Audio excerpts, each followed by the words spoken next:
Hi there, welcome to the East End of Pittsburgh in Homewood Rushton. Welcome to my studio. I'm Tina Williams Brewer, a quilting artist. Come on in.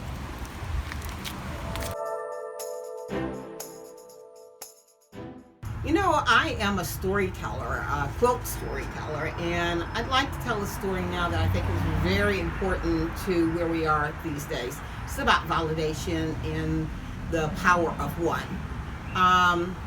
When I first started quilting, I was very apprehensive because I didn't know how to do it. And so I worked with a group of ladies, and one particular lady saw me struggling.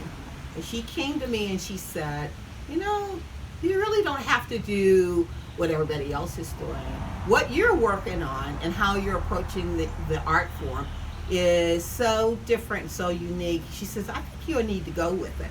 And her name was Adelia Moore. And so Adelia Moore encouraged me and gave me the power within to be able to create my artwork and not to be involved with other people's opinion of what I was doing. So my artwork has come from a place that's deep inside of me that really has to do with how I feel about my culture. So that was the way that I started out, with validation from one. And through my entire career, I have tried to be that person to everybody that I come in contact, to get them to be able to kind of feel what they're doing and to honor their process. And then the art will come. I'd like to talk about this piece, which I created back in 1987. When I created this, it was my interpretation of a phoenix bird. And I use my traditional method of needle turning applique. It's a very tight piece. I don't work like this anymore. And it had untraditional fabric in it, which meant transparent fabrics and upholstery fabrics, because I used to be an interior decorator. So it was unique in itself back in those days. So this quilt was created in the early 2000s, and it is a non-traditional quilt, but reminiscent of how the quilts in the South were made with paper in them back before there was batting. So I created this paper quilt, and it is a locasa, which means it's a memory board. So there is made up of newspapers from the Post-Gazette, the Tribune Review, the Pittsburgh Courier, the Renaissance News. So these are all newsworthy stories, and it's my collection. There are references as well in this to the Sankofa bird, which is this central figure here in the middle, which means you have to know your past in order to move forward in the future.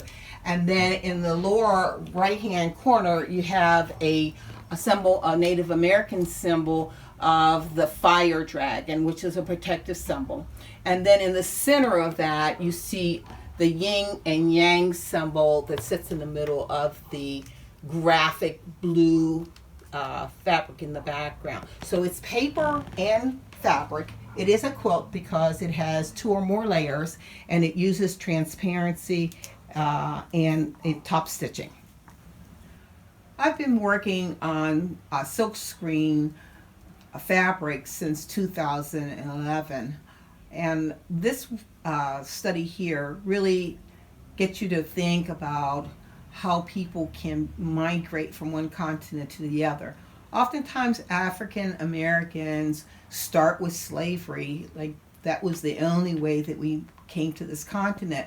But if you look at this study here, you can see that there is a natural migration that could happen if you just follow the currents from one continent to the other.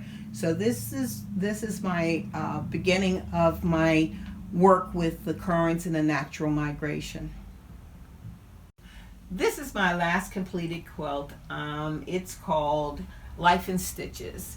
And it is a continuum of the work that I've been doing over the last 40 years, using a lot of the patterns that I've developed in some of my other quilts.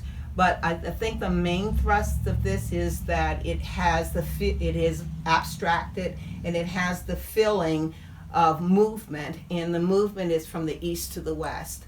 And so in a way, it is also a celebration of what the African diaspora and what we have brought, the energy that we've brought to this country. And there is a reference to the Sankofa bird, and I have some dancing figures from my Alvin Ailey series, and of course the very prominent are the roots that are here. So I hope that you've enjoyed visiting with me. If you'd like to know more about my work, I have 3 books on and there are PDFs of all of the books on my website. Feel free to go download and discover the other 80 quilts that I've completed over the last 40 years. Bicycle.